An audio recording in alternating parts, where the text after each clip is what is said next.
Good evening, everyone. So, in the last class, we saw the rise of Jainism and Buddhism. And ये जो Jainism and Buddhism जो है ये कहाँ से मतलब अगर हम लोग इसको सीरियल वाइज देखेगा तो first was the Indus valley civilisation, then came this Vedic period. Vedic period के बाद हम लोगों को जब वैदिक पीरियड ज़्यादा डेवलप हो गया, then there was a rise of जनपदा, that is called Mahajanapada. First there was Jana. Jana was a tribal council. Then there was a Janpad. Janpad was the amalgamation of many Janas. Then came the Mahajanapada. तो महाजनपदा से जो जो development हुआ था in the religion and society, तो उसी का form था Jainism and Buddhism. We will discuss the Mahajanapada also. तो ये जो महाजनपदा है यहाँ से ही ये बुद्धिज्म एंड जैनिज्म का यहाँ से ये लोग निकलता है.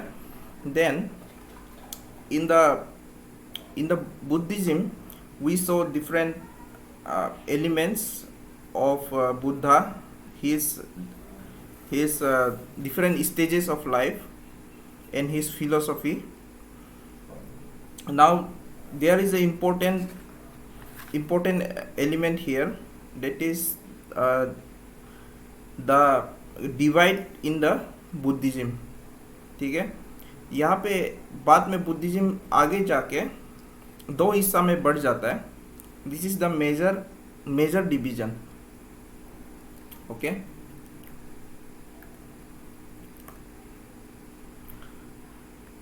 the first is Hinayan and another is Mahayan.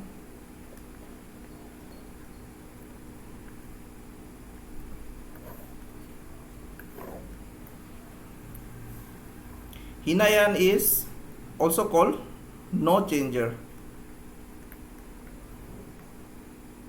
No changer, what it means is how Buddhism was followed before, it will continue to follow in that way. जो पहले से चल के आ रहा है, जो नियम नीति है बुद्धिज्म का, वो वैसे ही चलेगा. हिनायाना लोग ये मानता था. And Mahayana were pro changer.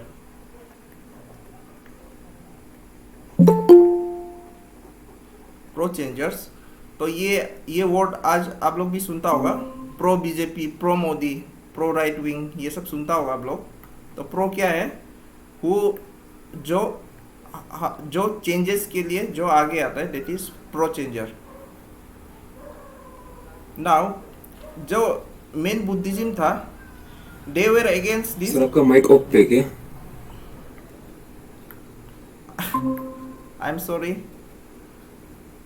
बहुत देर से हम पढ़ा. Okay, late me start. Good evening everyone. पूरा कहानी सुना दिया, या मैं राम कथा सुना दिया था. तो let me start from the beginning. तो हम लोगों ने फर्स्ट क्या देखा था? Indus valley civilisation. Indus valley civilisation से देखते हुए उसका बाद आए हम लोग वैदिक एज. वैदिक एज में क्या था? दो पार्ट था. First was the rig Vedic age, that is early Vedic period. तो early Vedic period में जो सोसाइटी था, it was more or less like a tribal council, and in the tribal council the main constituent of that tribal council was Jana. तो जना बाद में क्या होता है? in the later Vedic period ये बड़ा होते जाता है. ये लोग पूरा पहले क्या था, ये सप्त सिंधु में ये लोग का सिविलाइजेशन था. इन द अर्ली वैदिक सप्त सिंधु से नीचे आ जाता है in the Ganga valley, and also in the थोड़ा साउथ तक आ जाता है ये लोग. पूरा साउथ इंडिया तक नहीं, आज का जो पूरा साउथ इंडिया तक नहीं, बट जो सेंट्रल इंडिया है उससे थोड़ा नीचे तक ये लोग पूरा फैल जाता है वो। And northern India part is called Aryavart.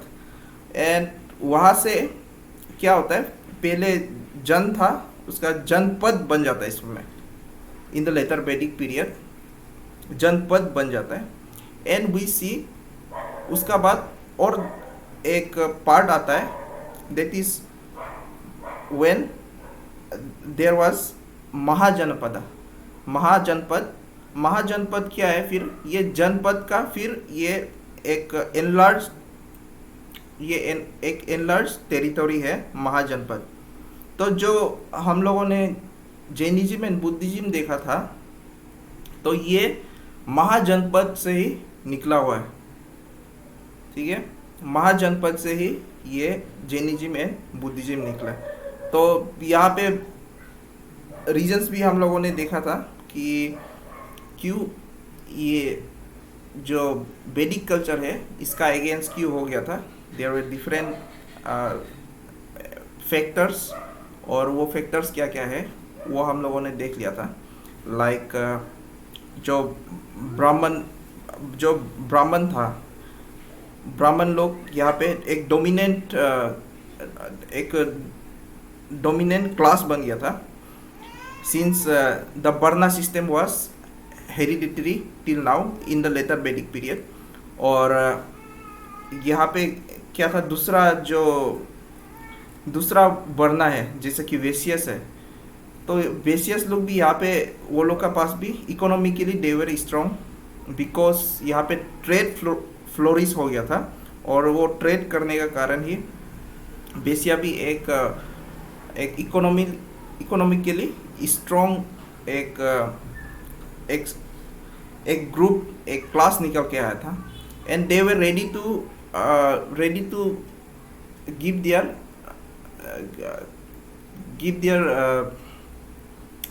money, funds for any religion where they will get more respect in the society। तो ये एक था। और दूसरा था कि since it was an agrarian economy, तो सब कुछ एग्रीकल्चर पे डिपेंडेंट था। तो जो वैदिक कल्चर था वहाँ पे बहुत सारा सेक्रीफाइस होता था। तो सेक्रीफाइसेस को चलते क्या होता था कि जो वो लोग को एग्रीकल्चर के लिए जो केटल्स वेटल्स जो बुलॉक्स है ये सब को जो सेक्रीफाइस में चला जाता था, और उससे बहुत जो एग्रीकल्चर है उसको भी लॉस पड़ता था। And the one of the main factor is also that the Kshatriya class even though they were the rulers, वो लोग को भी इतना पावर नहीं था, वो लोग अंदर ब्राह्मण ही रहता था। तो यहाँ से एक हम लोग को एक डिफरेंट टाइप ऑफ थ्योरीज निकलते हुए दिखाई देता है इन द महाजनपदा पीरियड, कि वहाँ पे जैसे कि बहुत सारा रिलीजन्स निकलता है, but two prominent religion were the Jainism and Buddhism. तो पहले ये आप इसको, अभी जो रिलीजन बन गया है, it was not a religion then, it was just a philosophy and thought process कि लाइफ को कैसे जीना चाहिए। इट वॉज लाइक दैट, ठीक है। तो वहाँ पे हम लोग जैनिज्म देख लिया। जैनिज्म का बाद जैनिज्म का जो कंसेप्ट था अनेकांतवाद, वो देख लिया था। एंड हम लोग बुद्धिज्म में आ गया था। बुद्धिज्म में different stages of Buddhas life वो देख लिया। एंड 3 पिटाकास को भी देख लिया नाउ, एंड काउंसिल को भी देख लिया था। And now the main part is there was a split in the Buddhism. तो बाद में लेटर पीरियड में जो फोर्थ काउंसिल हुआ है, फोर्थ काउंसिल का बाद जो बुद्धिज्म है वो 2 भाग में बढ़ गया। तो जो पहले का जो रूल से चलेगा, पहले जैसा बुद्धिज्म चल के आ रहा है वैसे ही हम लोग मानेगा। So that was the belief of Hinayana, and the different group who wanted to change, that is why they were also called as pro changers, they were Mahayana. तो यहाँ पे क्या क्या ये लोग का differences है, let's see that now. Okay, first is जो Hinayana था, they didn't believe in idol worship, so there was no idol worship.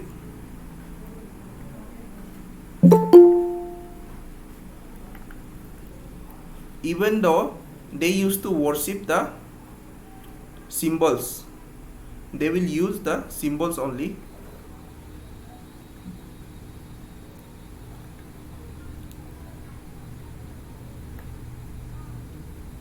Symbols only.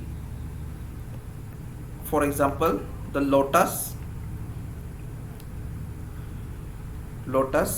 or stupa और व्हील, ठीक है, जो वो लोग जो सिंबलाइजेस करता है different events in the life of Buddha. यहाँ पे ये लोग क्या करेगा, they started the idol worship.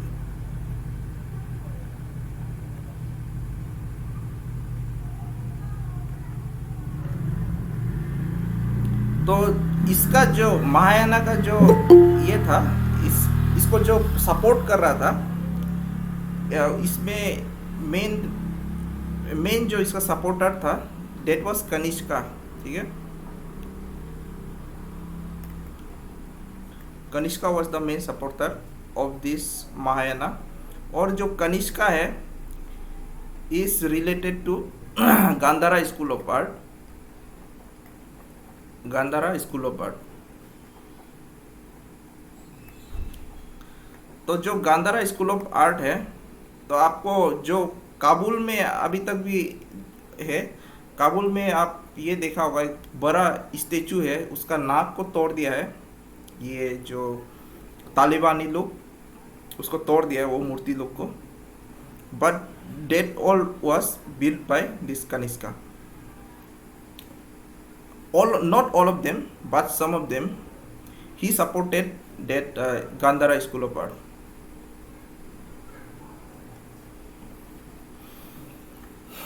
तो ये लोग आइडल वर्शिप में बिलीव करता था. एंड यहाँ पे जो ह्यूमन इमेज था बुद्धा का, it was use image of Buddha.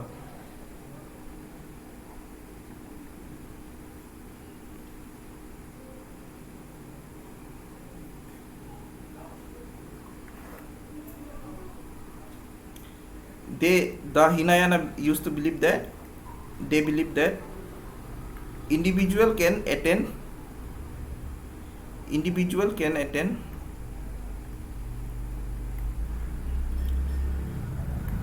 nirvana in his own way by following the path of Buddha. One can attain nirvana. It was the belief of Hinayana. But यहाँ पे क्या हो गया, यहाँ पे जो गुरु सिस्टम था, गुरु system we saw in the Jainism also, but it is bit different from that of the Brahmanic system. तो यहाँ पे जो था, यहाँ पे गुरु सिस्टम चला गया. गुरु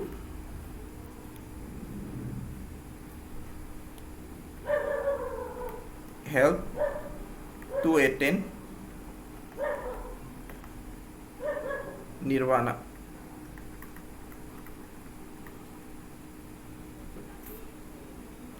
And it is also important, जो पहले का जो स्क्रिप्चर्स था, it was all in Pali scripture.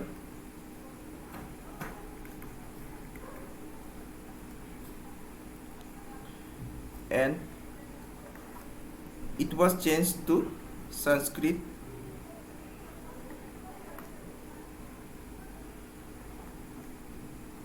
Sanskrit scripture.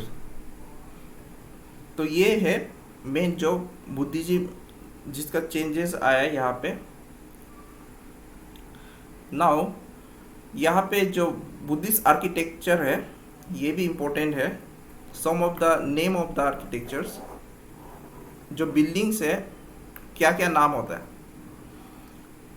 तो अगर आर्ट एंड कल्चर में जाएगा वहाँ पे फिर से बहुत सारा जो बिल्डिंग्स होता है, लाइक स्तूपा का अंदर क्या क्या होता है, अंडा होता है, गर्मिका होता है, ये सब बहुत सारा ये है पार्ट्स है इसका भी।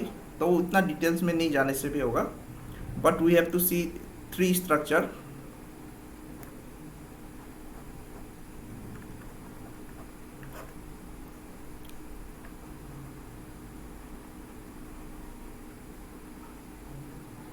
Archie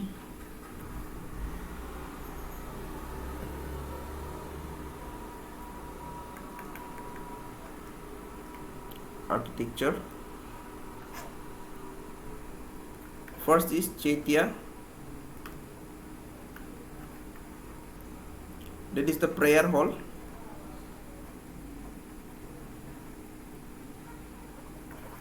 Vihara, the residence of the monks, and Stupa. Stupa is related to death. That's why here the relics of Buddha as well as any prominent monk is kept here.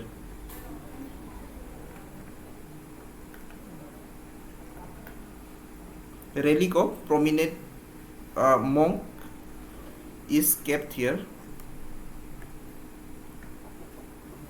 Relic मतलब जो भी उसका, जैसे कि उसका कपड़ा वपड़ा हो गया, उसका किताब हो गया, जो भी उसका बिलोंगिंग्स था, that will be considered as relic after one dies.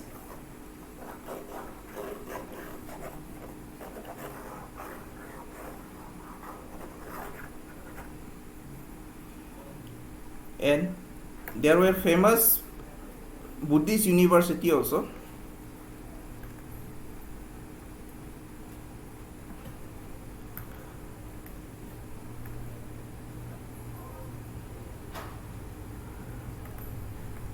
Buddhist universities,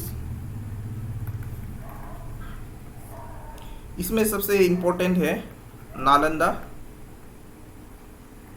it was build by Kumar Gupta.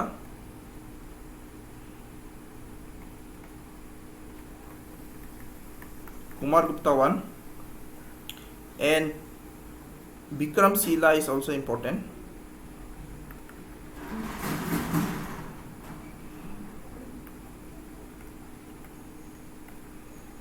It was built by Dharmapala.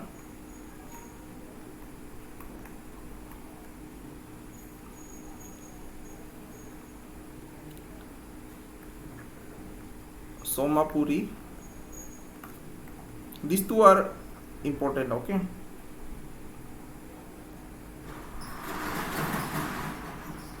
Somapuri was also built by Dharmapala, जो पाला डायनेस्टी का था। Pallavi,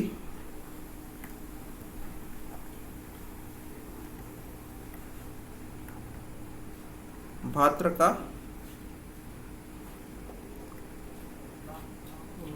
जगादल, रामपाला,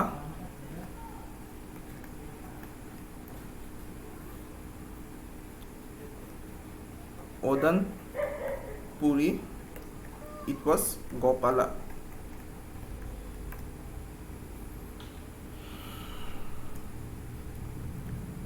So these are the we have seen now everything that is related to Buddhism. Now Buddhism का ये जो era था ये and कैसा हुआ है, what were the reasons for the declination of this Buddhism. तो यहाँ पे there are many reason, it is believed that there are many reasons, like first reason is that was a change of philosophy। तो शुरुआत में क्या था, ये लोग जो बुद्धिज्म था, ये लोग का जो ये लोग क्यों निकला था, क्योंकि दे were against this idol worship and जो भी इनइक्वलिटी था, इनइक्वलिटी जो सोसाइटी में था, वो सब के लिए इसको मतलब कॉमन पीपल लोग इसको सपोर्ट कर रहा था। But in the later stages एक जो बुद्धिस्ट का जो मॉन्क्स है, वो भी जो ब्राह्मण्स था, ब्राह्मण्स का जैसा वो लोग का बिहेवियर्स ऐसे हो गया कि वो लोग को बहुत सारा फंड्स मिलता था फ्रॉम द किंग। तो वो लोग भी मतलब इतना पहले जैसा सबको इक्वली ऐसा ट्रीट नहीं करता था। There were equals among the higher classes, और जो छोटा जो जाति था वो लोग को इतना यहाँ पे चांसेस नहीं मिलता था। This was the main reason. And जो स्क्रिप्चर्स था, स्क्रिप्चर्स पहले क्या पे था, पाली was the language spoken by the common people. जो वहाँ का कॉमन इंसान था, वहाँ का कॉमन पब्लिक था, सब पाली में बात करता था। तो जो धर्म प्रचार करता था तो वो भी पाली में होता था। तो दे use to understand the language. Now it has been change into Sanskrit. तो संस्कृत क्या था, इट वाज संस्कृत एक टफ वाला सब्जेक्ट है। तो you might have also studied in the primary schools, in the primary classes. तो हम लोग जब पढ़ता था तो हम लोग को भी बहुत टफ लगता था ये। तो ये संस्कृत क्या था, किसी को ये लोग जो ये था टीचर्स था, एंड जो ब्राह्मणिकल लेवल का जो अंडरस्टैंडिंग रखता था ये लैंग्वेज को लेके, तो वो लोग का अंदर ही इसको समझ पाने का कैपेसिटी था। तो इसके लिए भी क्या था, जो कॉमन पीपल है इससे दूर रह गया ये लोग को मैसेज को पहुंचाने के लिए। लाइट चला गया। I am connecting with my phone, थोड़ा सा रुकिएगा।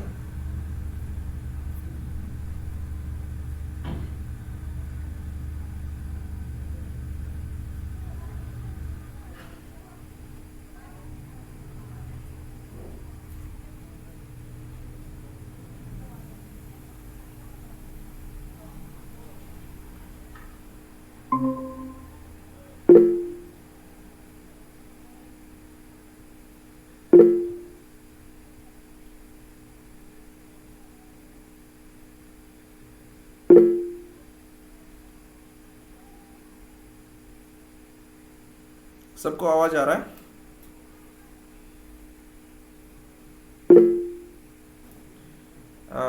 बोर्ड दिखाई दे रहा है? ओके।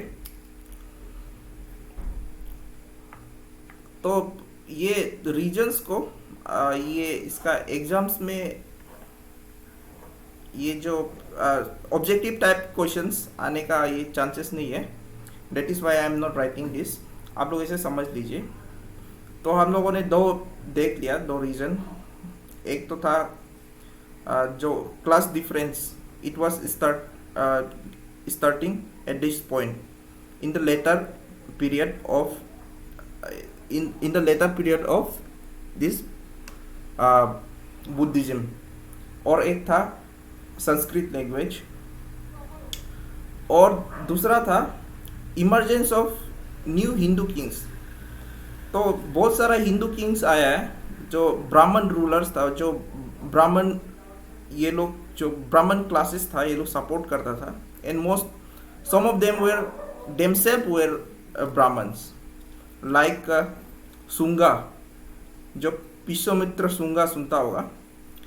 तो ये था, ये लोग था, and सासंका was there, and there were many attacks uh, uh, in the territory of this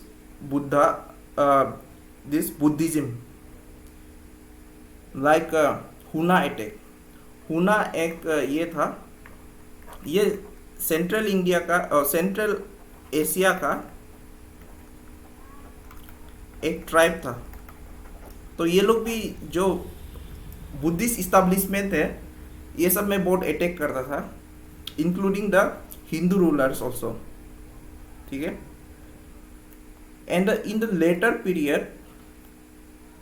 period first century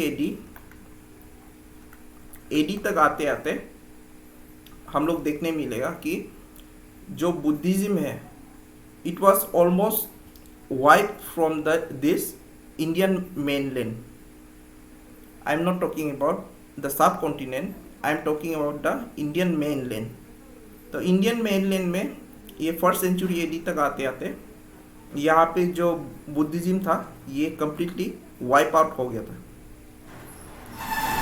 ठीक है, understood.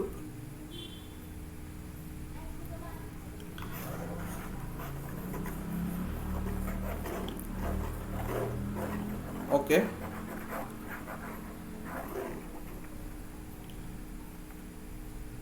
Now let's see something about Mahajanapada.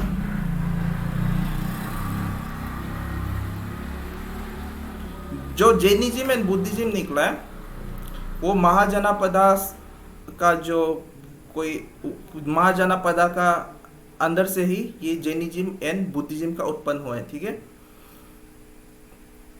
तो महाजनापदा, how it came into existence,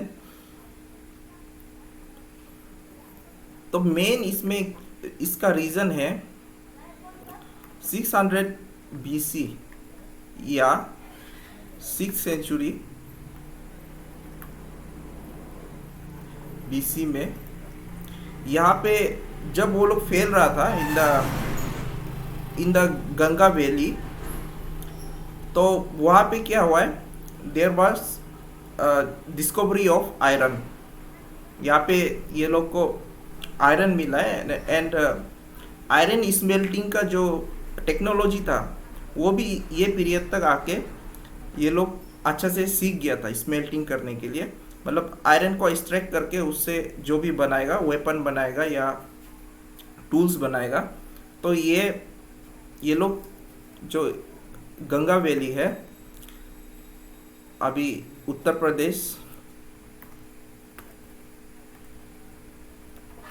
Pradesh and Bihar का area में ये लोग को iron मिल गया. तो आयरन मिलने के बाद जो काम करना था, iron is a hard metal, तो जो यहाँ पे जितना जंगल वंगल था वो सब, या ये एरिया पहले बहुत फॉरेस्टेड था, बहुत थिकली फॉरेस्टेड था ये एरिया.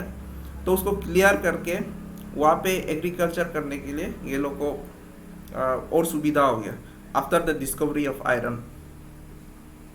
एंड आयरन मिलने के बाद क्या हो गया, जो वेपन्स हो गया, वेपन्स भी और डेवलप हो गया, जिससे क्षेत्रीय क्लास और वो लोग का इम्पोर्टेंस बढ़ गया.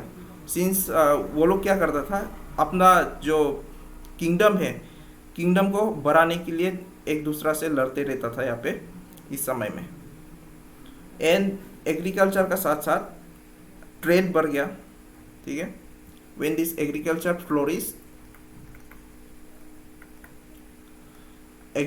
फ्लोरिश होने का वजह से ट्रेड आ गया. एंड ट्रेड आने का वजह से different classes like craftsman, okay, weaver, potters, ऐसे डिफरेंट क्लासेस बन गए यहाँ पे. और ये सब जितना भी क्लासेस है ये सब क्या देगा, फिर टैक्स देगा किंग को. और इससे किंग का रुतबा भी बढ़ गया, पावर भी बढ़ गया। और जो एक एक छोटा सा सोसाइटी था, ट्राइबल सोसाइटी था, वो जो एक छोटा सा किंगडम था, जनपद जो था पहले, जनपद इन द लेटर वैदिक पीरियड जनपद बन गया था, जनपदा। तो ये जनपद से अभी और ये एनलार्ज हो गया इसका टेरिटरीज। तो that enlarge territory is known as Mahajanapada. ठीक है, तो हम लोगों ने पहले क्या देखा था, इन द ऋग वैदिक और अर्ली वैदिक पीरियड यहाँ पे सिर्फ क्या था, जना था। Then came the जनपदा, then became Mahajanapada. तो महाजनपदा के लिए जो डिस्कवरी ऑफ आयरन है ये बहुत इम्पोर्टेंट है। और वहाँ से एक सीरीज ऑफ क्या देखते हैं हम लोग, मतलब एक ट्रिकल डाउन इफेक्ट और you can say A chain like effect. तो एग्रीकल्चर आ गया, एग्रीकल्चर के बाद ट्रेड आ गया, ट्रेड आने के बाद दूसरा काम करने वाला आ गया, और जितना काम करने लग गया वहाँ से टैक्स कलेक्शन हो गया, टैक्स कलेक्शन हो गया, जितना जो किंगडम्स बढ़ाना था उसको बढ़ाने में मदद मिल गया। तो इट हैपन लाइक दैट। और यहाँ पे different Mahajanapadas sprung up during this period। And ये जो महाजनपदा है इसका उल्लेख हम लोग को Jain as well as Buddhist literature से इसका बारे में जानने को मिलता है। और पता नहीं ये हमने नोटिस किया है कि जो कुछ ये है, स्पेशली जो महाभारत है, महाभारत में जो यूज़ करता है, जैसे कि कुरु यूज़ करता है, वहाँ पे पंचाला यूज़ करता है। तो ये सब एग्जिस्ट था ये महाजनपदा का अंदर उस समय में, जो कुछ किंगडम का बारे में जो बताता है। तो जो ये था महाभारत जब लिख रहा था तो ये सब किंगडम से ही थोड़ा इंस्पायर होके उस समय भी लिखा होगा। Okay, and there were 16 Mahajanapadas, major Mahajanapadas, 16 Mahajanapada.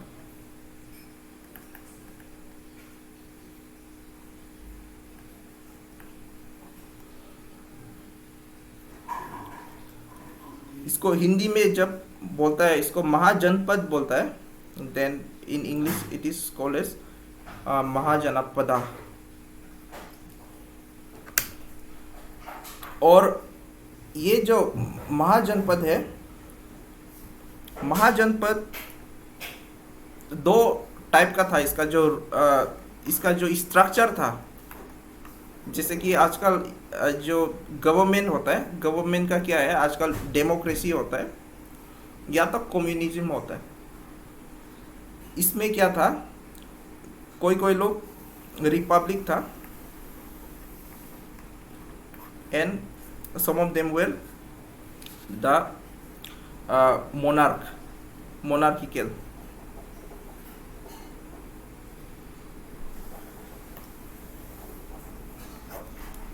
तो रिपब्लिक में अभी जो मॉडर्न सेंस रिपब्लिक का मतलब क्या है, जो ये है, जो हेड ऑफ द स्टेट है, हेड ऑफ द स्टेट को कौन चुनेगा, यहाँ का जो पब्लिक है वो हेड ऑफ द स्टेट को चुनेगा। So the USA can be said that it is a pure form of republic। ठीक है, जो पावर होगा इलेक्टेड रिप्रेजेंटेटिव चूज करने का, that will lie on the people। लेकिन जो यहाँ का जो रिपब्लिक था इन द महाजनपदा, इसको कोई जो ये सोसाइटी का जो बड़ा लोग है ये लोग चूज करता था। तो ये लोग क्या था, ओलिगार्की, मतलब इट वाज एन ओलिगार्की, जो एक सोसाइटी में जो जो बड़ा बड़ा लोग है वो लोग ही चूज करता था। It was a form of oligarch, ठीक है, ओलिगार्की। तो ये, और मोनार्क में क्या है, डायरेक्ट किंग, ये डायरेक्ट किंग का बेटा किंग ही बनेगा, ये ऐसा चलते जाएगा जो मोनार्की में है। तो बाद में ये डिफरेंट महाजनपदा, ये सिंस एक दूसरा से लड़ते रहता था, तो लड़ लड़ के there were major kingdoms, major Mahajanapadas that remain the most supreme, ठीक है।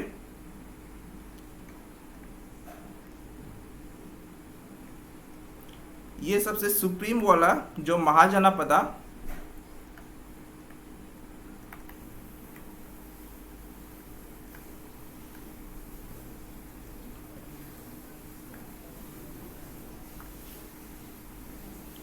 just wait a minute,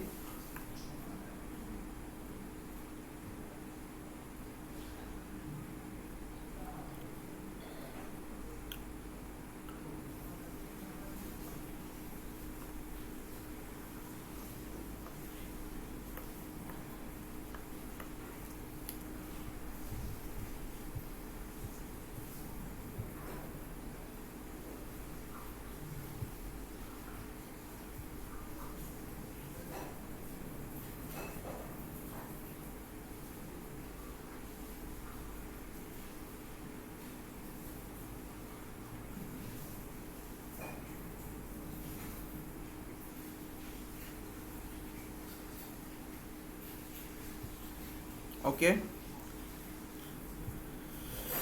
can you hear me? Board दिखाई दे रहा है? ओके। तो ये लोग जो फाइट करते रहता था सुप्रीमेसी के लिए,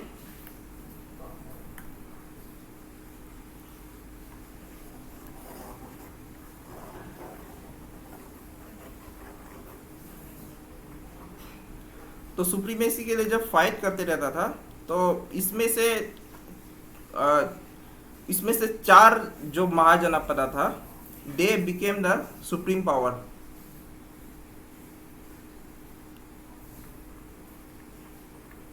They became the supreme power and they were Magadha, Kosala, Vatsa and Avanti। ये महाजनपदा एक सुप्रीम पावर बन के उभर के आता है, ठीक है। उसका बाद among this also the Magadha सबसे सुप्रीमेसी गेन कर लेता है, ये लोग को सबको हरा के। तो यहाँ से क्या होता है, एक एम्पायर बनना शुरू हो जाता है, formation of an empire. Then formation of an empire कब होता है, when Magadha comes into power, ठीक है। and there is one more thing that जो रिपब्लिक बोला था हम, रिपब्लिक, तो ये रिपब्लिक जो पहले का जो Republic, although it was not a pure form of republic, the head of the state was chosen by some oligarch, means some rich people or some powerful people। तो ये जो ओलिगार्क्स था ये सभी चूज करता था। तो ये जो रिपब्लिक है, it existed in the Greece also, among the Greeks, and India is believed to be the in India it is believed to be the oldest republic, okay, that that Mahajanapada is Licchavi. Licchavi is believed to be the oldest republic.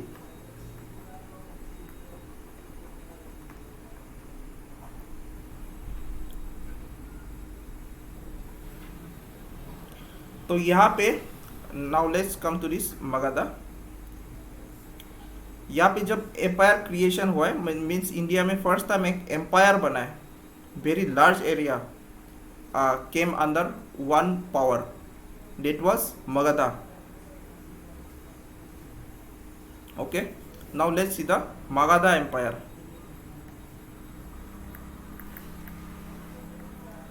Magadha Empire कैसे बना है हम लोग देख चुका है. पहले 16 महाजनपद था. एमोंग में वो लोग में से फाइटिंग मतलब they were fighting for the supremacy, and among the 16, 4 were the most supreme power, and among these 4 also Magadha became the supreme power. So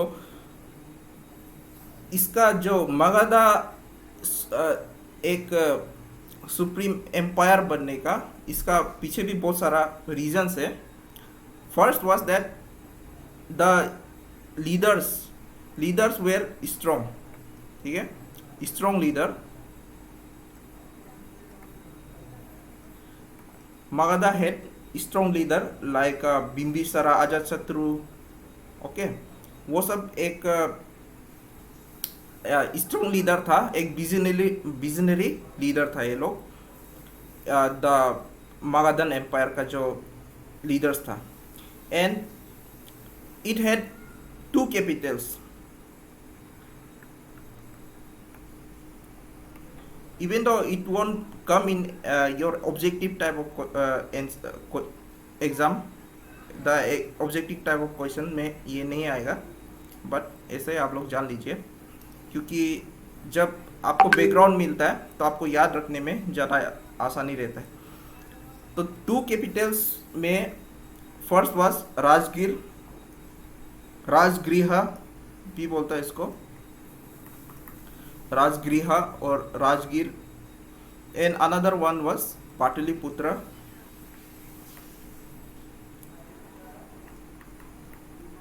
देखिए राजगीर जो इट वाज सराउंडेड बाय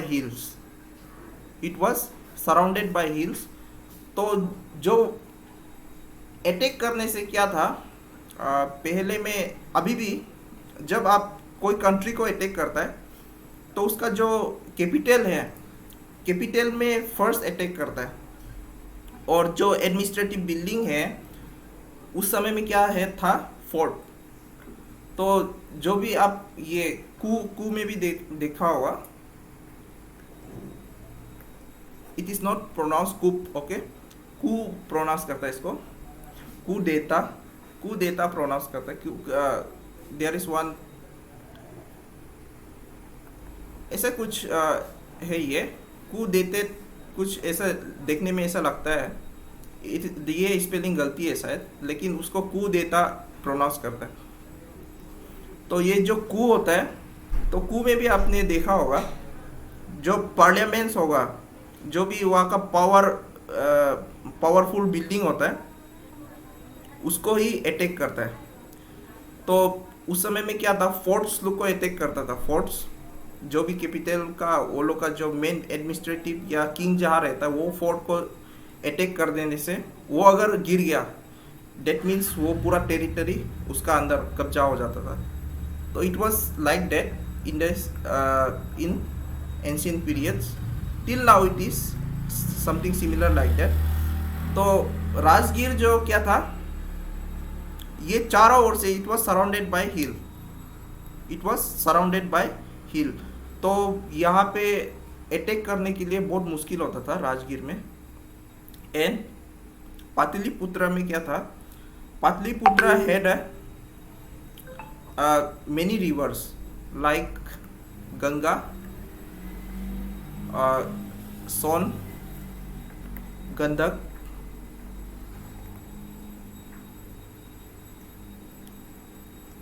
तो तो ये जितना भी नदी था ये सब से ट्रेवल करके यहाँ पे जहाँ तहाँ जो आपको अटैक करना था स्ट्रेटेजिकली यहाँ पे आप अटैक कर सकता था। आ, अगर आप लेन से जाना चाहेगा तो लेन से जाएगा, अगर आप नदी का थ्रू जाएगा तो नदी का थ्रू भी आप आराम से जा सकता था। तो ये एक स्ट्रेटेजिक स्ट्रेटेजिक ये लोग को एडवांटेजेस मिल गए यहाँ से। एंड देयर वाज ये जो एरिया था इट वाज फर्टाइल, तो यहाँ से जो एग्रीकल्चर का जो प्रोडक्शन था ये भी बहुत अच्छा से होता था। ये जो एरिया है गंगा का जो किनारे है ये यहाँ पे जो एग्रीकल्चर प्रोडक्शन भी बहुत ठीक होता था। And they use elephants in the fighting also. तो ये एक नया ये था, एलिफेंट्स वेर वेरी इंपॉर्टेंट। तो इसी तरह से ये मगधा बिकेम एन एम्पायर, ठीक है। तो मगधा का जो ये था the founder was Jarasandha.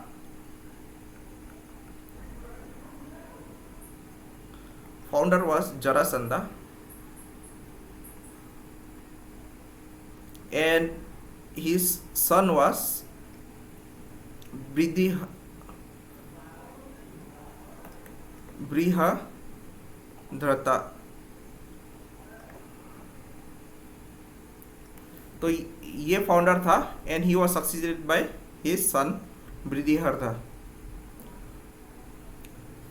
And लेकिन जो ये लोग क्या था, जो जरासंधा एंड बृहद्रथा ये दोनों क्या था, ये इसका समय में जो मगधा एम्पायर का एक्सटेंशन इतना नहीं हुआ है, ठीक है। Even though they founded this empire, इसका एक्सपांशन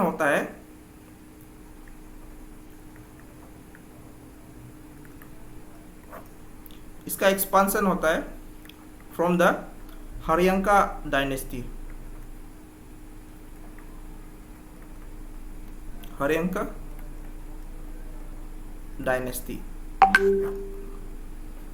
और हर्यंका डायनेस्टी का जो डेट है, जो एंशियन इंडिया का जो डेट्स है डे उसको इतना इम्पोर्टेंट नहीं होता है वो सब, लेकिन आप एक आइडिया लगाने के लिए इसको लिख सकता है। तो हर्यंका डायनेस्टी का जो ये था किंग्स था, they were very visionary and able king। तो इसका जो फर्स्ट था हर्यंका में it was Bimbisara. I'm sorry, this is for Bimbisara, okay। Bimbisara 544 to 492 BC। Bimbisara, and he made the capital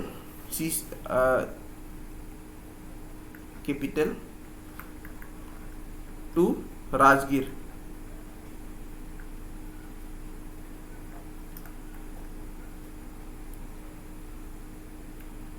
And Bimbisara is the contemporary to, he is contemporary to Gautam Buddha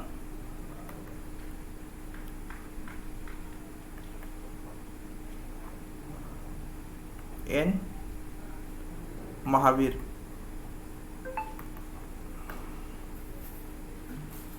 जो गौतम बुद्धा और महावीर था ये बिम्बिसारा का समय में था, ठीक है।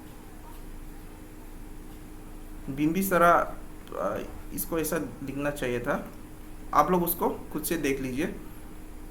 ही was the contemporary to Gautam Buddha and Mahavir,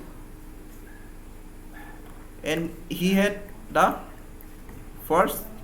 was the first king to have an standing army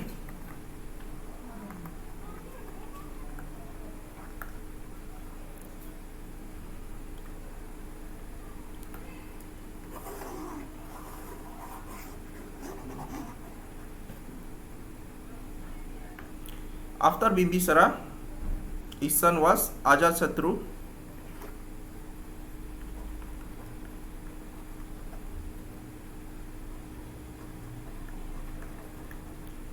Ajatasattu 492 BC to 460 BC.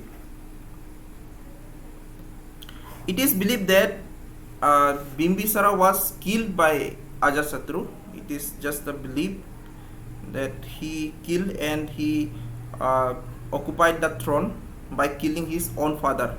That was Bimbisara. But that is not important from the point of view of the exam. Important is that he was the main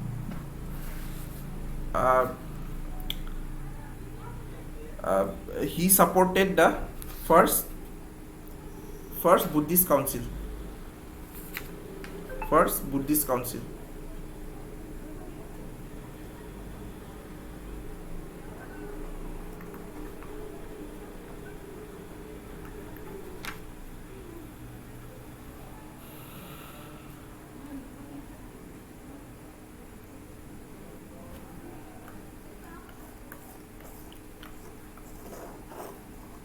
Then Udayin.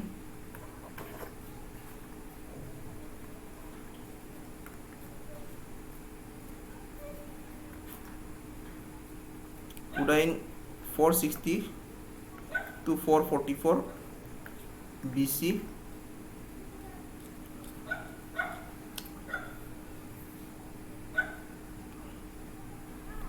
Udayin was a weak ruler, okay. तो इसका बाद जो आएगा उसका बाद से जितना भी किंग्स आएगा एंड वो लोग सब वीक किंग्स होता है और इसको ओवरथ्रो कर देगा Shishunaga dynasty. Shishunaga dynasty.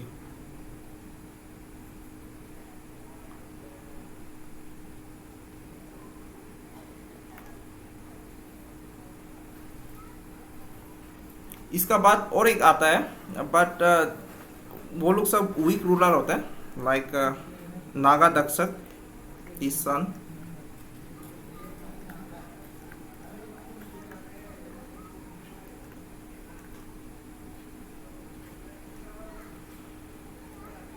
Then comes the Shishunaga dynasty.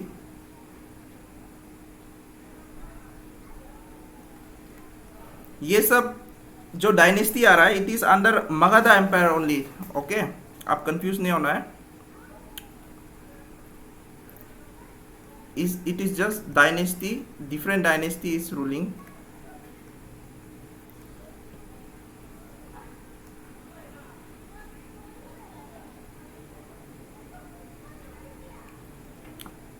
It was the Shishunaga dynasty में सबसे इम्पोर्टेंट जो किंग था ये था Shishunaga.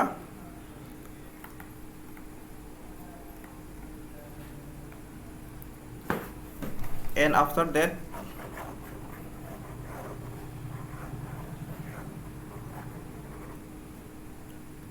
even more important than that, Kala Asoka.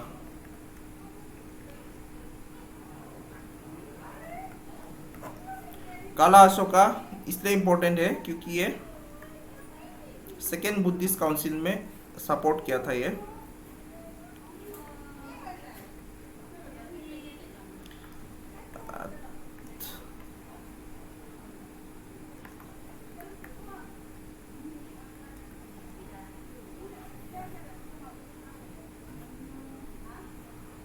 And he was killed by a revolution which was launched by the Nanda dynasty. He was killed by a revolution. Kala Asoka.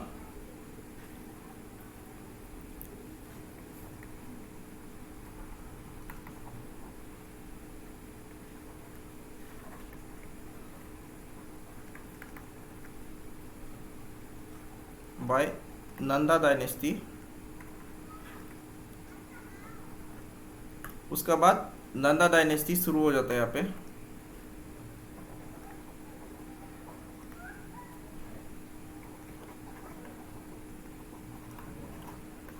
The first ruler was Mahapadmananda.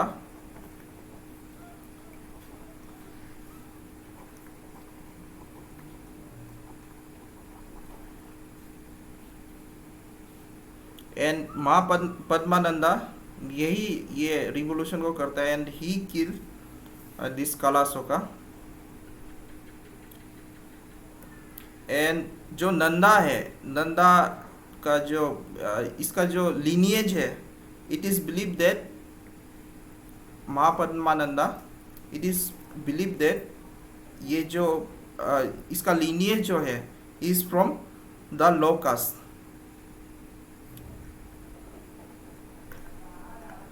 Believe और thought to have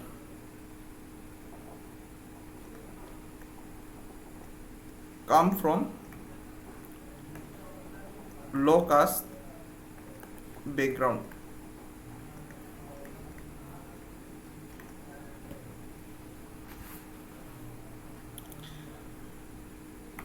और नंदा, जब ये Nanda dynasty शुरू होता है, यहाँ में मगधा का जो ये है एरिया है, एरिया और बढ़ जाता है, ठीक है। It enlarges it's area in this Nanda period, Nanda dynasty, and that is why he is also called as the first empire builder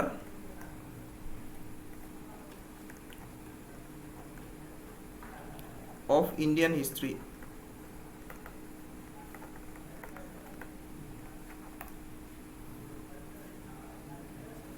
And he used to maintain a huge army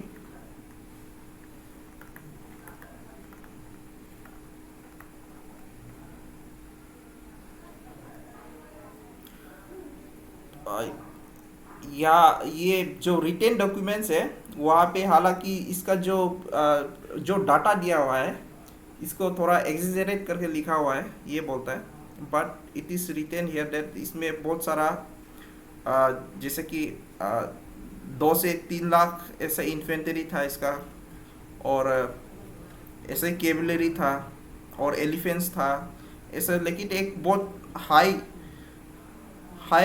इसका data जो बहुत high दिया हुआ है। It is believe that it has been exaggerated.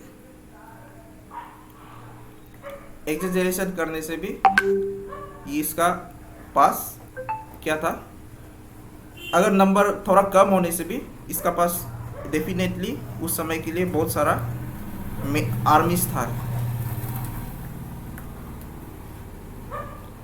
Then his son comes, that is Dhananda।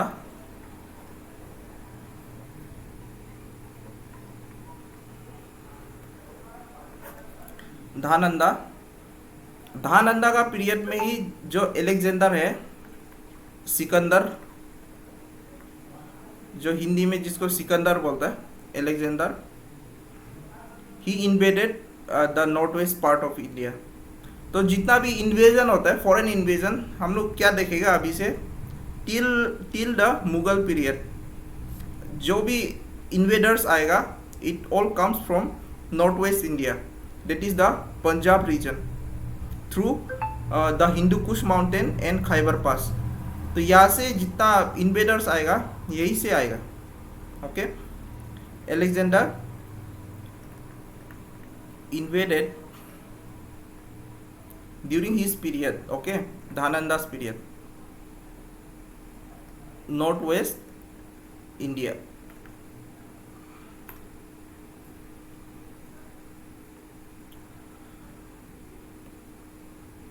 And in the Greek text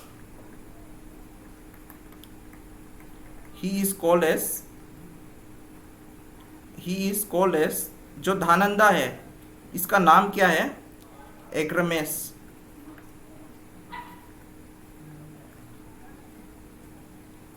और he is also called Zendrames।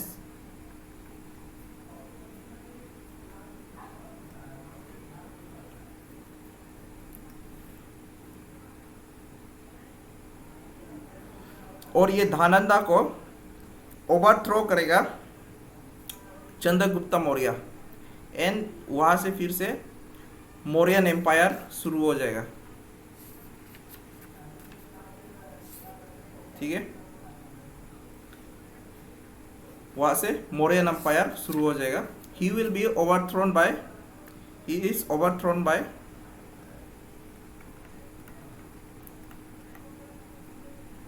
Chandragupta Maurya.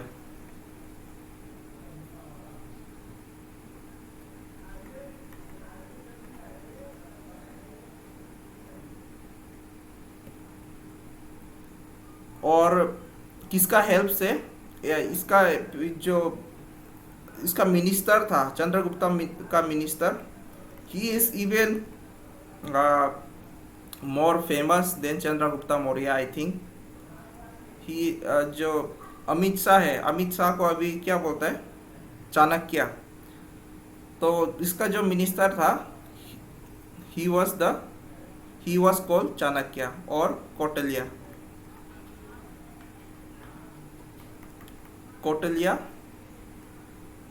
और Chanakya.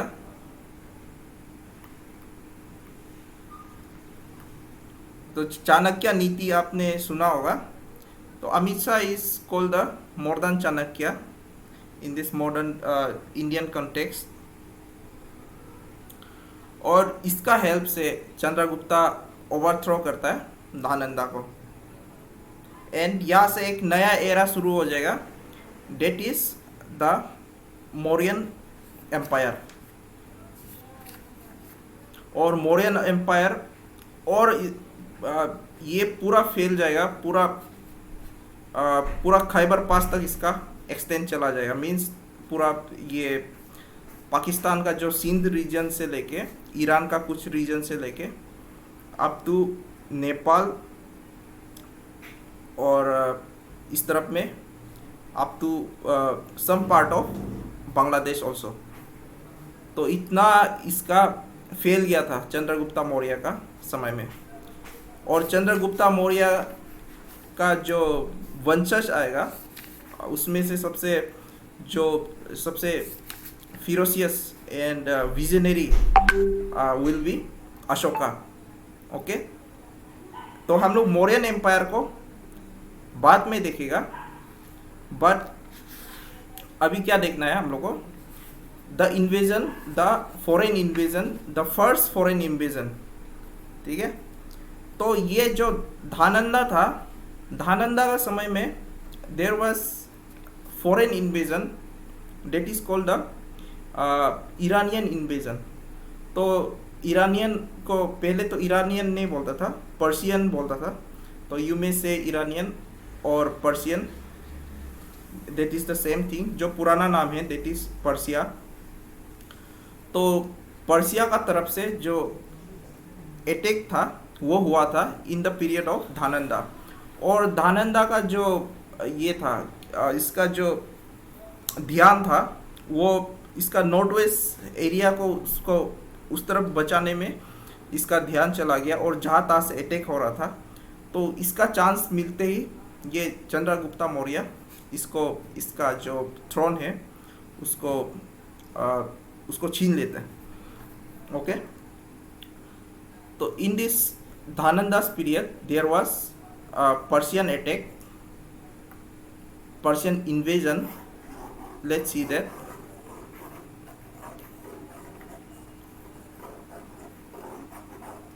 I'm wiping this whole thing, okay?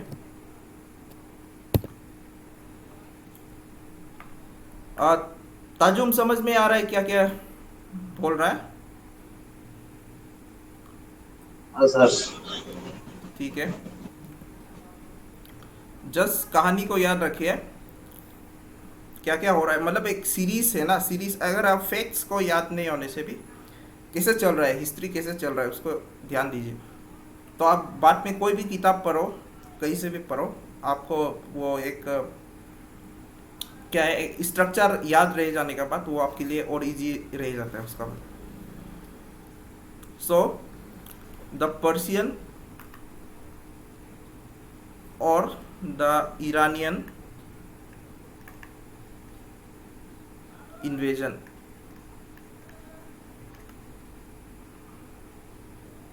This is S.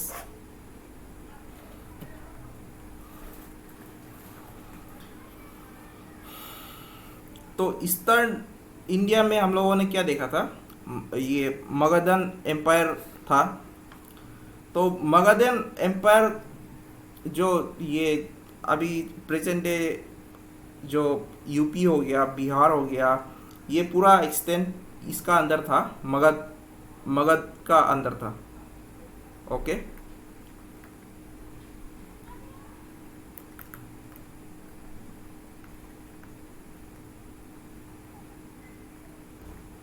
Magadh का अंदर था।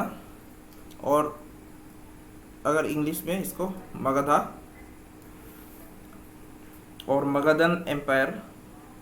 तो इसका जो border था in the north west, that was ruled by different different king, like बहुत सारा वहाँ पे छोटा छोटा किंगडम्स बहुत सारा था, ट्राइबल एरिया भी था जहाँ पे किंग्स का एग्जैक्टली वहाँ पे उसका टेरिटोरी तो है, लेकिन उसमें वो लोग इतना ध्यान नहीं देता, ऐसा वाला एरिया भी था बहुत सारा। तो वहाँ पे क्या होता था कि जो छोटा मोटा किंगडम्स है इन द नॉर्थ वेस्ट इंडिया, ये लोग आपस में लड़ते रहता था। ठीक है, ये लोग आपस में लड़ते रहता था। तो यहाँ में एक एक बड़ा एम्पायर का जन्म होता है, means he comes to prominence in the region of this Persia. तो ये जो पर्सिया का जो किंग्स प्रोमिनेंस में आता है, डेट वाज आर्केमेनियन रूलर।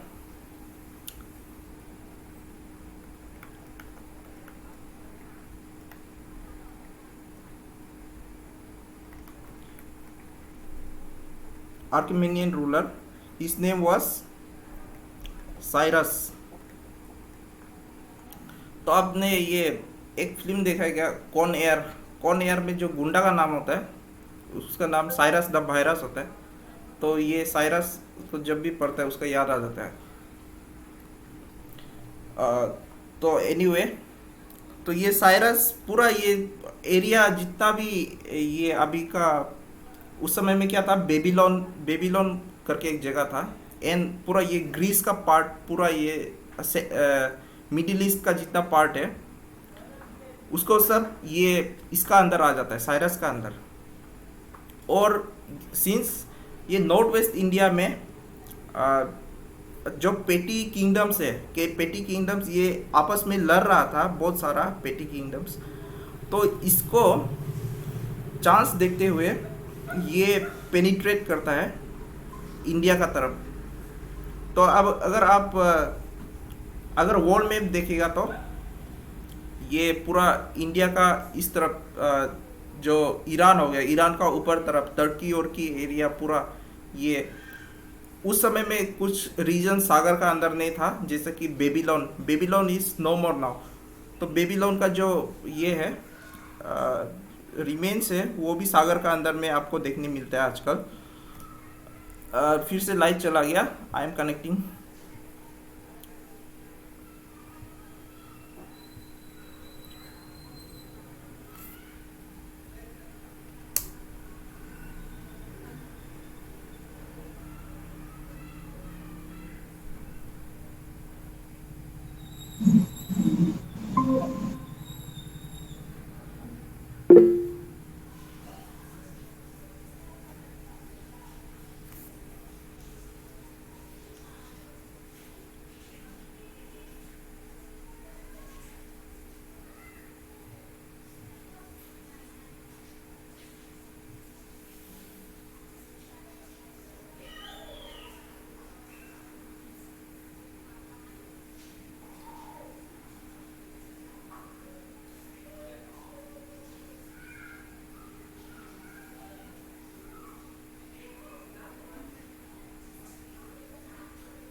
सबको आवाज आ रहा है?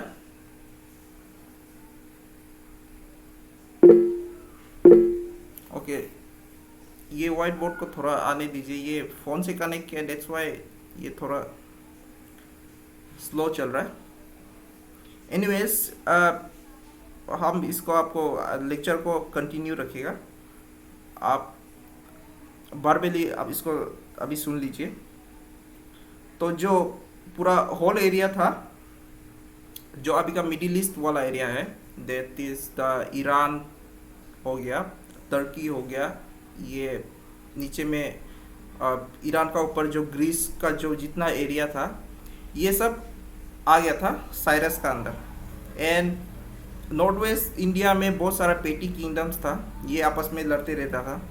तो इसको चांस देखते हुए साइरस अटैक करता है the north west part of India. तो Cyrus becomes the first foreign invader who penetrated India, not completely but the Indian subcontinent में जो पहले आया वाला, जो पहले अखंड भारत जिसको बोलते हैं, अखंड भारत मीन्स द इंडियन सब कॉन्टिनेंट। पहले जो पाकिस्तान, बांग्लादेश, जो नेपाल उपाल सब एक ही इंडिया था उस समय में। तो ये नॉर्थ वेस्ट एरिया जो पंजाब इलाका, पंजाब का जो एरिया है वहाँ तक आ गया था। इवन दो जो इंडस रिवर है उसको वो क्रॉस नहीं किया। तो इंडस रिवर का उस तरफ में ही कंक्वर्ड डेट एरिया। हाँ ना दो,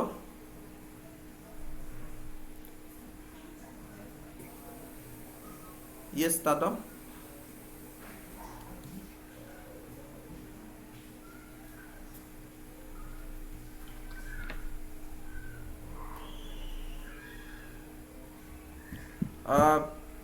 शायद आप लोगों को सुनाई नहीं दे रहा है क्या?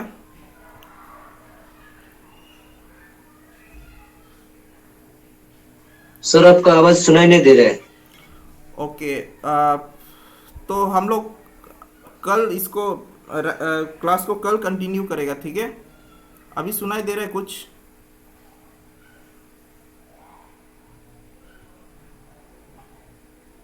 कुछ भी सुनाई नहीं दे रहा है?